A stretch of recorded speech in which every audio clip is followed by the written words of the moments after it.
लौट आप सबको जय मसीह की खुदा बनैशी का धन्यवाद करते कि प्रभु ने आप सबको अपनी सुरक्षा में रखा और आप सबको गर्मी से बचा संभाल कर रखे। प्रभु आपको ब्लेस करे।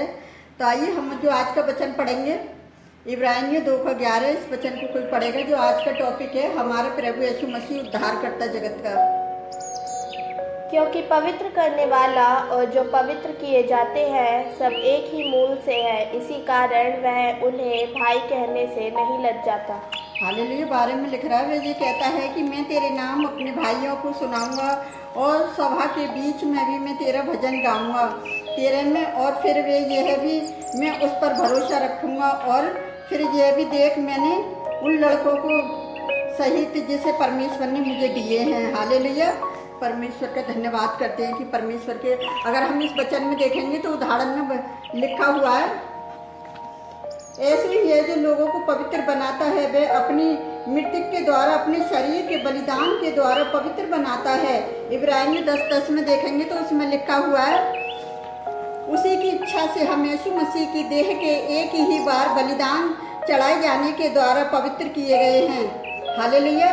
तो यह परमेश्वर का वचन बता रही है कि किस तरह से हम उस विश्वास करने के द्वारा परमेश्वर की संतान बनते हैं। जैसे हम यूहन्ना 1 बारे में पढ़ेंगे तो उसमें लिखा हुआ है, परंतु जितनों ने उसे ग्रहण किया उसने उन्हें परमेश्वर की संतान होने का अधिकार दिया, अर्थात उन्हें जो उसके नाम पर विश्वास रखते हैं। हालेलुया।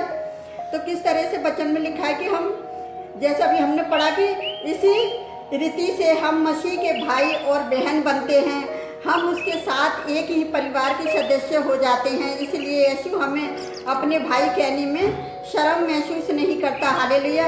अगर हम देखेंगे इब्रानियों 8:29 में तो उसमें लिखा हुआ है, क्योंकि जिन्होंने उसे पहले से जान लिया है और उन्हें पहले से ठहराया भी है और उनके पुत्र के स्वरूप में, ताकि वह भी बहुत भाइयों में क्या करे, पहलौठा ठहरे। हालेलुया। तो किस तरह से यीशु मसीह पहलौठा ठहरा, जैसे अभी हमने इसमें पढ़ा कि यूहन्ना 12 में, और जैसे अभी हमने पढ़ा रोमियो 8:29 में, अगर हम यीशु के कारण शर्मिंदा नहीं होते तो वह भी हमारे लिए शर्मिंदा नहीं होगा, लेकिन अगर हम उसके कारण शर्म महसूस करते हैं तो वह भी हमारे कारण शर्मिंदा होगा। हालेलुया। देखेंगे मत्ती 10:32-33 में, जो कोई मनुष्य के सामने मुझे मान लेगा उसे मैं भी अपने स्वर्ग पिता के सामने मान लूंगा। 32 में पढ़ा था। 33 में देखेंगे, पर जो कोई मनुष्य के सामने मेरा इनकार करेगा उसे मैं भी अपने स्वर्ग पिता के सामने इनकार करूंगा। हालेलुया। अभी हमने देखा कि एक बाबा के द्वारा किस तरह से एक बेटी ने विश्वास किया और उस बेटी ने क्या करा, परमेश्वर अगर उसके साथ नहीं होता तो वो इतने लोगों के सामने परमेश्वर का वचन नहीं बोलती। तो आज हर मसीह भाई बहनों का फर्ज बनता है कि हमें क्या करना है कि सबके सामने, मनुष्य के सामने, कि हाँ हम मसीह हैं, हम अपने स्वर्ग पिता पर विश्वास करते हैं और यीशु मसीह हमारे लिए बलिदान हुआ और यीशु मसीह ने हमें अपनी संतान होने का अधिकार दिया है। तो मैं अपने परमेश्वर यहोवा का धन्यवाद करती हूँ। जब प्रभु हमारा अपना कहने में नहीं लग जाता तो हम लोगों के सामने क्यों लज्जित हो, क्यों लोगों के सामने शर्मिंदा हो, कहते हाँ हम मसीह के हैं, मसीह हमारा, हम मसीह के हैं। तो इसी तरह से जब लोग उसे स्वीकार करते हैं तो लोगों के सामने वो भी क्या करता है, स्वीकार करता है। बड़ी बड़ी गवाहियाँ लोगों के सामने होती हैं। जिस तरह से उस बेटी ने कहा था कि पापियों की मंडली में ना बैठना, ठट्टा करने वालों के साथ ना रहना, तो लोगों को चिड़न तो हो रही थी, कुछ लोग खुश भी हो रहे थे, लेकिन जो परमेश्वर के लोग हैं जिन्हें परमेश्वर ने चुन लिया, क्योंकि वचन में लिखा है ना कि हर एक जाति में से, चाहे वो बहू हो, चाहे बेटा हो, चाहे बेटी हो, चाहे पापा हो, चाहे मम्मी हो, किसी के, परमेश्वर उन्हें क्या करेगा, अपनी सेवकाई के लिए निकालेगा। क्योंकि उसने पहले ही वचन में बता रखा है कि मैं हर एक जो मेरा टहलुआ है ना उसे मैं किसी भी हालत में छोड़ने वाला नहीं हूँ, उसे निकाल लेंगे चाहे लोग कुछ भी कहते रहे। क्योंकि वचन में लिखा है हर एक घुटना परमेश्वर के आगे टिकेगा। तो मैं परमेश्वर का धन्यवाद करती तो प्रभु ने हमें जो समय दिया इस वचन के लिए भी प्रभु बड़ी आशीष बरकत दे। तो आइए हम आप सबके लिए प्रार्थना करते हैं, आप भी हमारे साथ मिलकर प्रार्थना करें।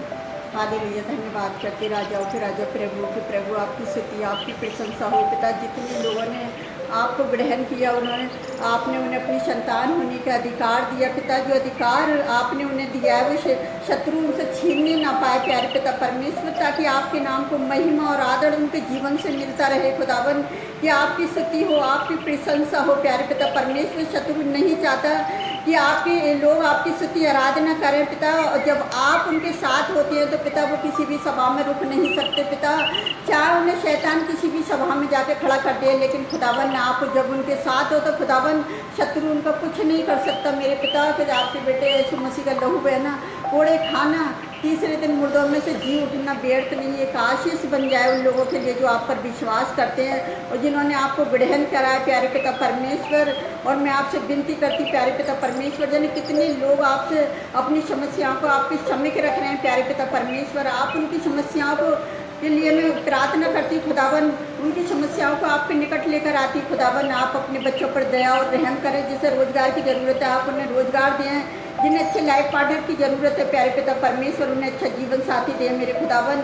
और जिनके बिजनेस ठप है पिता आज उनके रास्ते खुल जाए खुदावन यीशु के नाम से। जो कर्जे से परेशान है उनके लिए कर्जे से राहत दे प्यारे पिता परमेश्वर, उन्हें कर्जे से आज़ाद करें मेरे पिता परमेश्वर। जिन्हें बेटी बेटी की ब्लेसिंग चाहिए प्यारे पिता परमेश्वर, उस बहनों की कोख को खोले जिस तरह से आपने शहरा की कोख को खोला प्यारे पिता परमेश्वर। आप क्योंकि गर्भ का फल जोबा की ओर से प्यारे पिता परमेश्वर अपने बेटे बेटियों पर दया और रहम करना, कि हमारी ये दुआएं करना व्यर्थ न जाए खुदावन। जितने लोग हमारी वीडियो से जुड़ते हैं प्यारे पिता परमेश्वर, जो लाइक कमेंट सब्सक्राइबर करते हैं पिता, वो भी अपनी गवाहियों को लिख भेजें प्यारे पिता परमेश्वर। और वो हमारी वीडियो को ज़्यादा से ज़्यादा आगे बढ़ाएं प्यारे पिता परमेश्वर, ताकि आपके नाम को महिमा मिले, आपके नाम को आदर मिले प्यारे पिता परमेश्वर। जो हमारा वचन लोगों तक पहुँचाना व्यर्थ न जाए, एक आशीष बन जाए मेरे खुदावन। और हम आपसे क्या मांगे प्रभु जी, आप तो हमारे मांगने से पहले जानते, आपने हमारी छोटी सी प्रार्थना को सुना और कबूल किया, उसके लिए धन्यवाद करते खुदावन। हम जो भी मांगते हैं यीशु नासरी के नाम पर आमीन। God bless you all.